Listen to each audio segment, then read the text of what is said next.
Hello दोस्तों, आपका स्वागत है आपके अपने चैनल ई एग्ज़ाम अलर्ट पर। तो आइए शुरू करते हैं। प्रतिलेखन संख्या 26। सभापति महोदय, खेती के बाद उद्योग का हमारे देश के आर्थिक जीवन में बड़ा प्रमुख और महत्वपूर्ण स्थान है। स्वतंत्रता के बाद देश में बड़े बड़े और मौलिक उद्योग धंधे खड़े किए गए हैं जिनकी बहुत आवश्यकता थी। उस दिशा में अच्छा प्रयास किया गया है और उसमें बड़ी सफलता भी मिली है। लेकिन जहां बड़े बड़े उद्योग धंधे खड़े हुए, वहां छोटे छोटे उद्योग धंधों की, विशेष रूप से उन उद्योग धंधों की जो देश में परंपरा से चले आ रहे थे, बड़ी उपेक्षा हुई।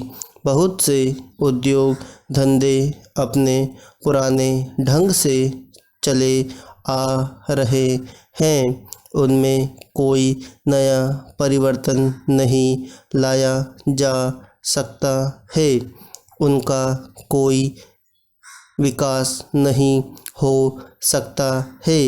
देश की स्थिति को देखते हुए, विशेष रूप से ग्रामीण क्षेत्रों में कौन से नए उद्योग धंधे खड़े किए जा सकते हैं, इस बारे में कोई अनुसंधान नहीं किया गया है। खादी और ग्रामोद्योग स्थापित किया गया और उसने खादी और कुछ ग्रामीण उद्योग धंधों को लिया, लेकिन उसकी भी कुछ सीमाएं हैं। बहुत से उद्योग धंधे ऐसे हैं जिनको प्रोत्साहन दिया जाना चाहिए था, लेकिन प्रोत्साहन देना तो दूर रहा, ऐसी नीति अपनाई गई कि उनके काम में बाधा पैदा हुई और उनमें बहुत से टूट गए। इसका परिणाम यह हुआ है कि एक तरफ तो हमने दिखाने के लिए बड़े बड़े कल कारखाने खड़े किए हैं, लेकिन दूसरी तरफ बेकारों की बढ़ती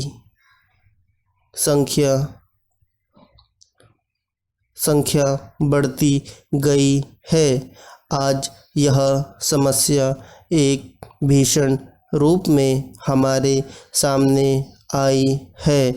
यदि हम छोटे छोटे उद्योग धंधों को, विशेष रूप से कृषि से संबंधित उद्योग धंधों को बड़े बड़े शहरों में नहीं, दूर दूर ग्रामीण क्षेत्रों में नहीं फैलाते हैं, तो इसके दो दुष्परिणाम होंगे।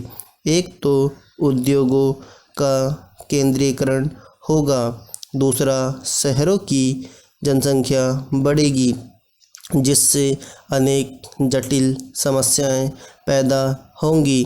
इससे हर एक आदमी को काम नहीं मिलेगा और हमारे जो पुराने उद्योग धंधे जीवन से संबंधित सामग्रियां तैयार करते हैं, उन पर बुरा प्रभाव पड़ेगा। लेकिन सरकार की ऐसी नीति रही है कि उनमें से बहुत से उद्योग धंधे समाप्त होते जा रहे हैं, जिसका परिणाम यह है कि इस उद्योग में लगे हुए आदमी बेकार हो रहे हैं। मैं चाहूँगा कि सरकार ऐसे उद्योग धंधों को अधिक प्रोत्साहन देने का प्रयत्न करे। इस प्रयत्न के लिए हम इस मौके पर सरकार का समर्थन देशभक्ति की भावनाओं से करते हैं। धन्यवाद।